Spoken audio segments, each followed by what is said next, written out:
ঠাকুরমা ও স্বামীজির চরণে প্রণাম জানিয়ে শ্রী শ্রী মায়ের কথা থেকে কিছু অংশ পাঠ করছি। আজকের বিষয়, কাশিতে মলে কি সবারই মুক্তি হয়? মায়ের ওখানে কাশীখণ্ড পাঠ হইতেছে। সন্ধ্যায় পাঠের পর কথাবার্তা হইতেছে।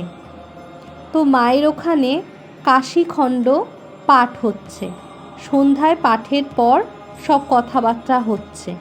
তো মায়ের এক ভক্ত মাকে জিজ্ঞাসা করছেন, কাশিতে মলে কি সবারই মুক্তি হয়? তাতে মা কি বলছেন আমরা শুনব। শাস্ত্রে বলেছে হয়। তখন ভক্ত মাকে জিজ্ঞাসা করছেন, তুমি কি দেখলে? ঠাকুর তো দেখেছিলেন শিব তারক ব্রহ্ম মন্ত্র দেন।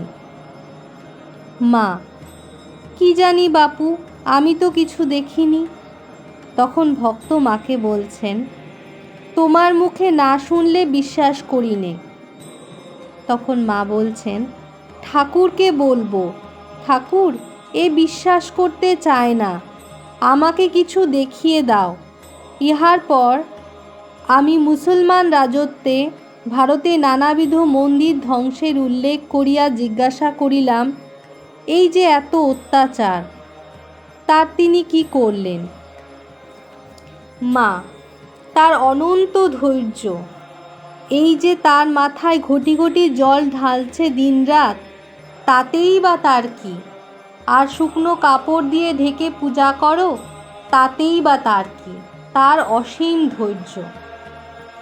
পরদিন সকালে খগেন মহারাজ মাকে জিজ্ঞাসা করিলেন, অর্থাৎ পরদিন সকালে খগেন মহারাজ মাকে জিজ্ঞাসা করছেন, শ্রী শ্রী ঠাকুর কাশীতে এত সব দর্শন করেছিলেন, আপনি কি দেখলেন? উত্তরে মা বলিলেন, রাত্রে বিছানায় শুয়ে জেগে আছি, হঠাৎ দেখি যে বৃন্দাবনের শেঠের বাড়ির নারায়ণ মূর্তির পাশে দাঁড়িয়ে মূর্তির গলায় ফুলের মালা পা পর্যন্ত ঝুলছে। ঠাকুর ওই মূর্তির সামনে হাত জোড় করে দাঁড়িয়ে। আমি মনে ভাবছি, ঠাকুর এখানে কি করে এলেন? বললুম, ও বিশ্বাস করতে চায় না। ঠাকুর বললেন, বিশ্বাস করবে বই কি, সব সত্য। অর্থাৎ কাশীতে মরলে মুক্তি হয়।